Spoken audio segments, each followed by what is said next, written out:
Hola, en esta ocasión he preparado algo especial y forma parte de una serie de videos que tengo programado hacer sobre temas bíblicos, porque me parece que hay todavía muchas cosas que aportar y seguramente el video de hoy los sorprenderá en muchos sentidos.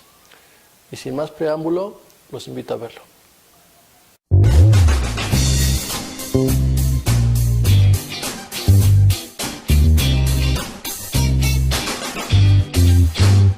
Se dice que cada jornada electoral tenemos la responsabilidad de elegir a nuestros gobernantes.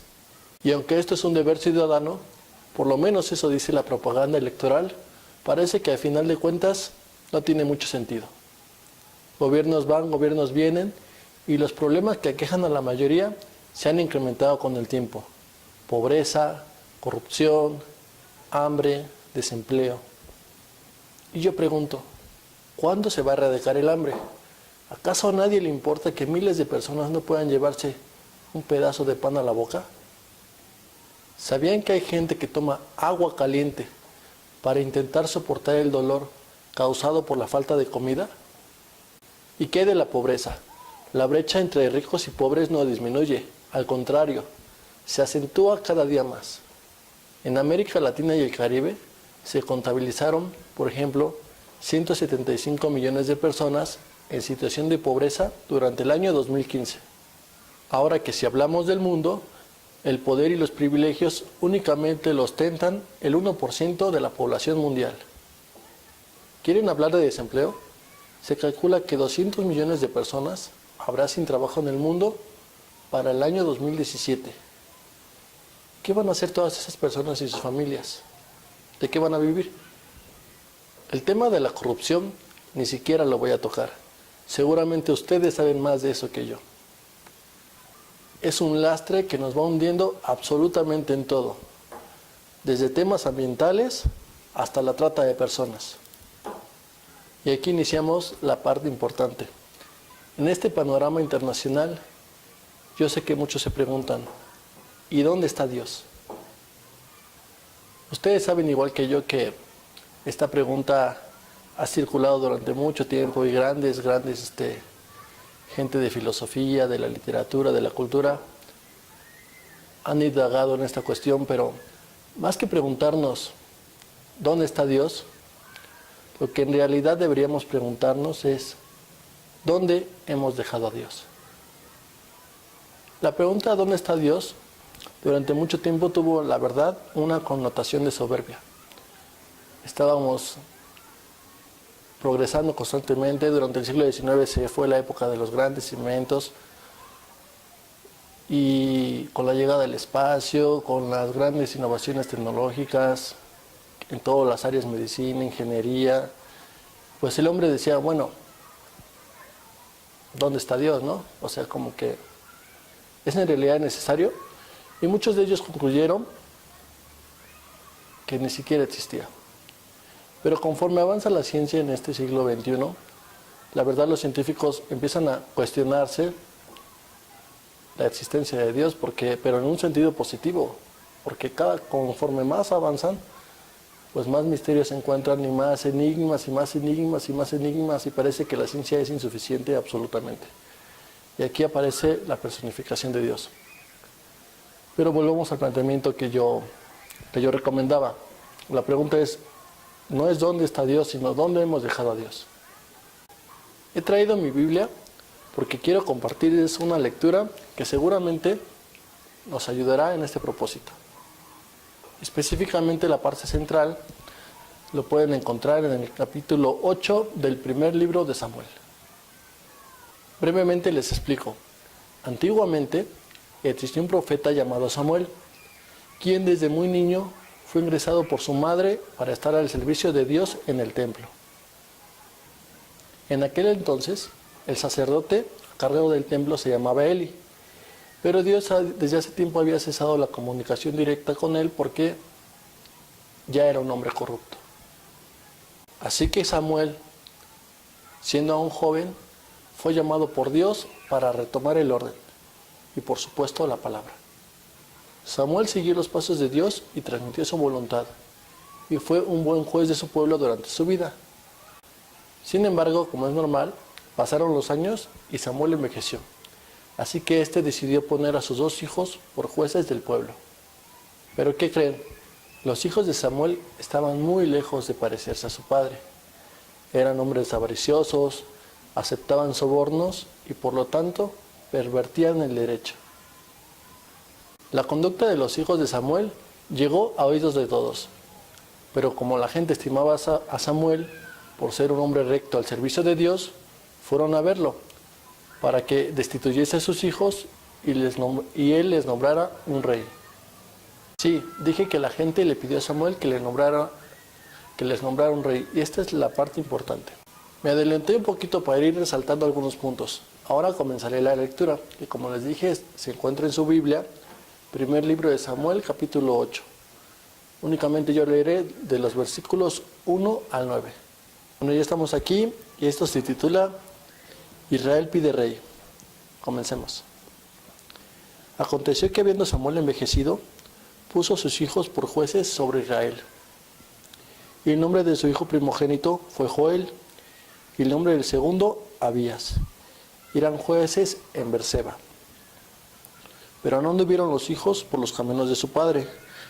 Antes se volvieron tras la avaricia, dejándose sobornar y pervirtiendo el derecho. Entonces, todos los ancianos de Israel se juntaron y vinieron a Ramá para ver a Samuel. Y le dijeron: He aquí, tú has envejecido y tus hijos no andan en tus caminos. Por tanto, constitúyenos ahora un rey que nos juzgue, como tienen todas las naciones. Pero no agradó a Samuel esta palabra. Repito, pero no agradó a Samuel esta palabra. Voy a repetir. Pero no agradó a Samuel esta palabra que dijeron: Danos un rey que nos juzgue. Y Samuel oró a Yahvé. Y dijo Yahvé a Samuel: Oye la voz del pueblo en todo lo que te digan, porque no te han desechado a ti, sino a mí me han desechado, para que no reine sobre ellos. Conforme a todas las obras que han hecho, desde el día que los saqué de Egipto hasta hoy, dejándome a mí y sirviendo a dioses ajenos, así hacen también contigo. Ahora pues, oye su voz, mas protesta solemnemente contra ellos, y muéstrales cómo les tratará el rey que reinará sobre ellos. Y así Samuel, siendo un profeta al servicio de Dios, pudo anticipar al pueblo todas las cosas malas que pasarían con el futuro rey. Sin embargo, el pueblo se obstinó en su petición. Y aunque Samuel no quería, Dios aceptó la voluntad del pueblo y por lo tanto instruyó a Samuel a que les nombrara un rey. Como han escuchado, el pueblo en aquel entonces fue el que decidió que querían un rey o gobernante. Sin embargo, y pongan mucha atención, hicieron a un lado el hecho de que Dios mismo podía ser su gobernante. ¿Por qué creen que Dios le dice a Samuel lo siguiente? No te han desechado a ti, sino a mí me han desechado, para que no reine sobre ellos. Y por increíble que parezca, el hombre desde entonces hasta la fecha, sucesivamente ha ido desechando a Dios en cada elección. Ahora se explican por qué estamos como estamos. Hemos hecho a un lado la personificación del amor, la justicia y la rectitud por nada. ¿Quién se compara con Dios? Y ustedes se preguntarán, ¿y por qué no simplemente Dios vuelve a gobernarnos y ya? Yo les voy a dar esa explicación. Miren, Dios con su infinita misericordia bendijo al hombre con el don de poder elegir su destino en la tierra. Esa libertad de elección también es conocida como libre albedrío. Eso quiere decir que somos nosotros los que decidimos qué camino elegir. Por eso Dios no quebrantó ni entonces ni ahora nuestra elección. Quizás algunos dirán, bueno, entonces eso quiere decir que Dios ya nos abandonó. Bueno, en realidad Dios nunca nos ha abandonado y nos ayuda de verdad de muchas formas. Por ejemplo, mediante el Espíritu Santo, mensajeros y demás cosas que de momento no nombraré, de momento basta. Dios siempre ha sido muy generoso y por eso ha aceptado esta situación que tiene que ver directamente con nuestro libre albedrío, pero nunca ha dejado de advertirnos si las decisiones que estamos tomando van por el buen camino. Por eso cuando el pueblo le pidió un rey a Samuel, Dios instruyó a su profeta para que les advirtiera cómo serían robados y parcialmente esclavizados. En nuestro tiempo sucede algo muy curioso, que desde entonces ya había sido advertido. La gente al verse estafada, engañada, robada y sin oportunidades, clama a Dios. ¿Y por qué claman a Dios en esos momentos de angustia? Si fue la misma gente la que libremente eligió a sus propios verdugos.